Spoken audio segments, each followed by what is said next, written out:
Hi ವೀಕ್ಷಕರೇ, ಎಲ್ಲರಿಗೂ ನಮಸ್ಕಾರ. ನೋಡಿ, ಗೃಹಲಕ್ಷ್ಮಿ ಯೋಜನೆಯ 11ನೇ ಕಂತಿನ ಹಣ 2 ತಿಂಗಳು ಆದರೂ ಕೂಡ ಸರ್ಕಾರದಿಂದ ನಿಮ್ಮ ಬ್ಯಾಂಕ್ ಖಾತೆಗೆ ಜಮಾ ಆಗಿಲ್ಲ ಅಂತ ಸಾಕಷ್ಟು ಫಲಾನುಭವಿಗಳು ಹೇಳ್ತಾ ಇದ್ರಿ. ಇಂತಹ ಪ್ರತಿಯೊಂದು ಫಲಾನುಭವಿಗಳಿಗೆ ನಾಳೆ ಆಗಸ್ಟ್ 8 ಅಂದರೆ ಗುರುವಾರದಿಂದ ನಿಮ್ಮ ಬ್ಯಾಂಕ್ ಖಾತೆಗೆ ಗೃಹಲಕ್ಷ್ಮಿ ಯೋಜನೆಯ 11ನೇ ಕಂತಿನ ಹಣ ಜಮಾ ಆಗ್ತಾ ಇದೆ. ಆಗಸ್ಟ್ 16ರಷ್ಟರಲ್ಲಿ ಪ್ರತಿಯೊಂದು ಫಲಾನುಭವಿಗಳ ಬ್ಯಾಂಕ್ ಖಾತೆಗೆ 11 ಮತ್ತು 12ನೇ ಕಂತಿನ ಹಣ ನೇರವಾಗಿ ನಿಮ್ಮ ಬ್ಯಾಂಕ್ ಖಾತೆಗೆ ಬರ್ತಾ ಇದೆ. ನಿಮ್ಮ ಬ್ಯಾಂಕ್ ಖಾತೆಗೆ ಖಂಡಿತವಾಗಿಯೂ ಹಣ ಬಂದೇ ಬರುತ್ತೆ. ನಾನು ನಿಮಗೆ ವಿತ್ ಪ್ರೂಫ್ ಮೂಲಕ ಈ ಒಂದು ಮಾಹಿತಿನ ಕೊಡ್ತಾ ಇದ್ದೀನಿ.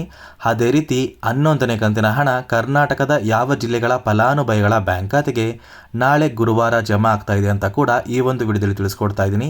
ಅದಕ್ಕಿಂತ ಮೊದಲು ವಿಡಿಯೋ ನೋಡ್ತಾ ಇರುವ ಪ್ರತಿಯೊಬ್ಬರ ಹತ್ರ ಕೂಡ ಒಂದು ಚಿಕ್ಕ ರಿಕ್ವೆಸ್ಟ್ ಇದೆ. ನೀವೇನಾದ್ರೂ ಇನ್ನೂ ಸಹ ನನ್ನ ಚಾನಲ್ನ ಸಬ್ಸ್ಕ್ರೈಬ್ ಆಗಿಲ್ಲ ಅಂದರೆ ದಯವಿಟ್ಟು ಪ್ರತಿಯೊಬ್ಬರೂ ಚಾನಲ್ನ ಸಬ್ಸ್ಕ್ರೈಬ್ ಮಾಡ್ಕೊಳ್ಳಿ, ಹಾಗೆ ವಿಡಿಯೋಗೆ ಒಂದು ಲೈಕ್ನ ಕೊಡಿ. ಹೌದು ವೀಕ್ಷಕರೇ, ಗೃಹಲಕ್ಷ್ಮಿ ಯೋಜನೆಯ ಸಾಕಷ್ಟು ಫಲಾನುಭವಿಗಳು ಪ್ರತಿನಿತ್ಯವೂ ಕೂಡ ಗೃಹಲಕ್ಷ್ಮಿ ಯೋಜನೆಯ 11ನೇ ಕಂತಿನ ಹಣಕ್ಕಾಗಿ ಪ್ರತಿನಿತ್ಯವೂ ವೇಟ್ ಮಾಡ್ತಾ ಇದ್ರಿ. ಇಂತಹ ಪ್ರತಿಯೊಂದು ಫಲಾನುಭವಿಗಳಿಗೆ ಸಚಿವೆ ಲಕ್ಷ್ಮಿ ಹೆಬ್ಬಾಳ್ಕರ್ ಅವರು ಒಂದು ಭರ್ಜರಿ ಗುಡ್ ನ್ಯೂಸ್ನ ಕೊಟ್ಟಿದ್ದಾರೆ.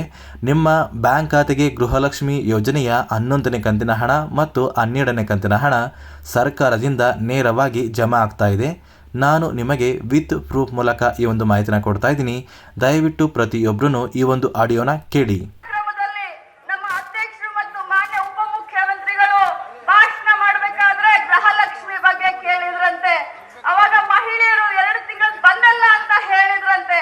ಆದ್ರೆ ನಮಗೆಲ್ಲ ಹೇಳಲಿಕ್ಕೆ ಬಯಸ್ತೇನೆ, ಇವತ್ತಿನಿಂದ ತಮ್ಮ ಅಕೌಂಟ್ಗೆ ದುಡ್ಡು ಬರ್ತಾ ಇದೆ.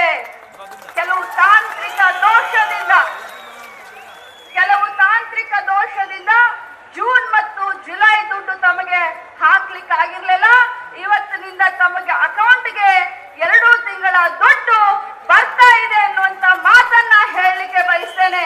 ನೋಡಿ ಸ್ನೇಹಿತರೆ, ಈಗಾಗಲೇ ಸರ್ಕಾರದಿಂದ ಗೃಹಲಕ್ಷ್ಮಿ ಯೋಜನೆಯ 11ನೇ ಕಂತಿನ ಹಣ ಮತ್ತು 12ನೇ ಕಂತಿನ ಹಣ ಫಲಾನುಭವಿಗಳಿಗೆ ಜಮಾ ಮಾಡೋದಕ್ಕೆ ಶುರುವಾಗಿದೆ. ನಿಮ್ಮ ಬ್ಯಾಂಕ್ ಖಾತೆಗೆ ಇನ್ನೂ ಸಹ ಹಣ ಬಂದಿಲ್ಲ ಅಂತ ನೀವು ಹೇಳ್ಬೋದು. ಖಂಡಿತವಾಗಿಯೂ ನಿಮ್ಮ ಬ್ಯಾಂಕ್ ಖಾತೆಗೆ ಆಗಸ್ಟ್ 16ರಷ್ಟರಲ್ಲಿ ಗೃಹಲಕ್ಷ್ಮಿ ಯೋಜನೆಯ 11ನೇ ಕಂತಿನ ಹಣ ಮತ್ತು 12ನೇ ಕಂತಿನ ಹಣ ಪ್ರತಿಯೊಂದು ಫಲಾನುಭವಿಗಳ ಬ್ಯಾಂಕ್ ಖಾತೆಗೆ ಸರ್ಕಾರದಿಂದ ಜಮಾ ಮಾಡ್ತಾರೆ. ಈಗಾಗಲೇ ಪ್ರತಿಯೊಂದು ಫಲಾನುಭವಿಗಳು 10ನೇ ಕಂತಿನ ಹಣನ ಪಡ್ಕೊಂಡಿದ್ದೀರಾ. ಇಂತಹ ಪ್ರತಿಯೊಂದು ಫಲಾನುಭವಿಗಳಿಗೆ ನಾಳೆ ಆಗಸ್ಟ್ 8 ಅಂದರೆ ಗುರುವಾರದಿಂದ ಪ್ರತಿಯೊಂದು ಫಲಾನುಭವಿಗಳಿಗೆ ಹಣ ಬರ್ತಾ ಇದೆ.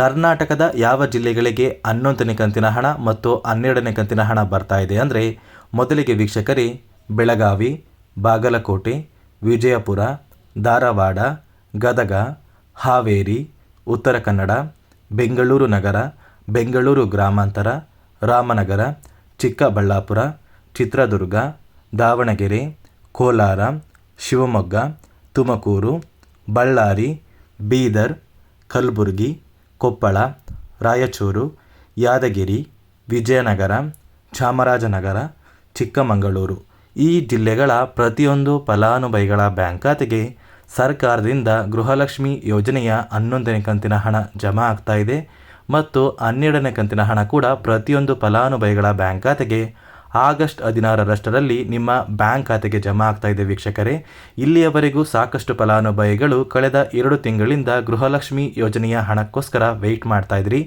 ಇಂತಹ ಪ್ರತಿಯೊಂದು ಫಲಾನುಭವಿಗಳ ಬ್ಯಾಂಕ್ ಖಾತೆಗೆ ಸರ್ಕಾರದಿಂದ ಗೃಹಲಕ್ಷ್ಮಿ ಯೋಜನೆಯ 11ನೇ ಕಂತಿನ ಹಣ ಬರ್ತಾ ಇದೆ.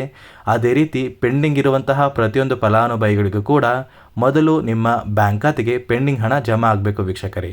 ಮತ್ತೆ ವೀಕ್ಷಕರೇ, ಈ 11ನೇ ಕಂತಿನ ಹಣ ಮತ್ತು 12ನೇ ಕಂತಿನ ಹಣ ಏನಿದೆ, ಪ್ರತಿಯೊಂದು ಫಲಾನುಭವಿಗಳಿಗೆ ಕೆಲವು ತಾಂತ್ರಿಕ ದೋಷದಿಂದ ಇನ್ನೂ ಸಹ ನಿಮ್ಮ ಬ್ಯಾಂಕ್ ಖಾತೆಗೆ ಬಂದಿರಲಿಲ್ಲ.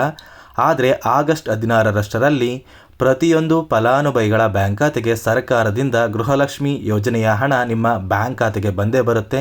ಸರ್ಕಾರದಿಂದ ಯಾವುದೇ ಕಾರಣಕ್ಕೂ ಗೃಹಲಕ್ಷ್ಮಿ ಯೋಜನೆಯ ಒಂದು ಹಣ ಸ್ಟಾಪ್ ಆಗೋದಿಲ್ಲ. ನಿಮ್ಮ ಬ್ಯಾಂಕ್ ಖಾತೆಗೆ ಆದಷ್ಟು ಬೇಗ 2 ಕಂತಿನ ಹಣ ಅಂದರೆ 4,000 ಹಣ ಪ್ರತಿಯೊಂದು ಫಲಾನುಭವಿಗಳ ಬ್ಯಾಂಕ್ ಖಾತೆಗೆ ಜಮಾ ಮಾಡ್ತಾರೆ ವೀಕ್ಷಕರೇ. ಅದೇ ರೀತಿ ಕರ್ನಾಟಕದಲ್ಲಿ ಇರುವಂತಹ ಕೆಲವೊಂದು ಜಿಲ್ಲೆಗಳ ಫಲಾನುಭವಿಗಳ ಬ್ಯಾಂಕ್ ಖಾತೆಗೆ ಆದಷ್ಟು ಬೇಗ ಗೃಹಲಕ್ಷ್ಮಿ ಯೋಜನೆಯ 11ನೇ ಕಂತಿನ ಹಣ ಬರ್ತಾ ಇದೆ. ಸಚಿವೆ ಲಕ್ಷ್ಮಿ ಹೆಬ್ಬಾಳ್ಕರ್ ಹೆಬ್ಬಾಳ್ಕರ್ ಅವರೇ ಈ ಒಂದು ಮಾಹಿತಿನ ಕೊಟ್ಟಿದ್ದಾರೆ ವೀಕ್ಷಕರೇ. ಗೃಹಲಕ್ಷ್ಮಿ ಯೋಜನೆ ಕುರಿತು ಏನೇ ಒಂದು ಡೌಟ್ ಇದ್ರೂ ಕೂಡ ಪ್ರತಿಯೊಬ್ಬರೂ ನಿಮ್ಮ ಒಂದು ಡೌಟ್ನ ಕಮೆಂಟ್ ಬಾಕ್ಸಲ್ಲಿ ಕಮೆಂಟ್ನ ಮಾಡಿ ತಿಳಿಸಿ. ನಾನು ನನ್ನ ಮುಂದಿನ ವಿಡಿಯೋದಲ್ಲಿ ನಿಮ್ಮ ಪ್ರತಿಯೊಂದು ಕಮೆಂಟ್ಗೆ ಆನ್ಸರ್ನ ಮಾಡ್ತೀನಿ ಅಂತ ಹೇಳ್ತಾ, ನಾನು ಕೊಟ್ಟಿರುವಂತಹ ಮಾಹಿತಿ ನಿಮಗೆ ಇಷ್ಟ ಆಗಿದ್ರೆ ದಯವಿಟ್ಟು ಪ್ರತಿಯೊಬ್ಬರೂ ನನ್ನ ಚಾನಲ್ನ ಸಬ್ಸ್ಕ್ರೈಬ್ ಮಾಡ್ಕೊಳ್ಳಿ. ಹಾಗೆ ವಿಡಿಯೋಗೆ ಒಂದು ಲೈಕ್ನ ಕೊಟ್ಟು ಈ ಒಂದು ವಿಡಿಯೋನ ನಿಮ್ಮ ಸ್ನೇಹಿತರಿಗೆ ಶೇರ್ ಮಾಡಿ.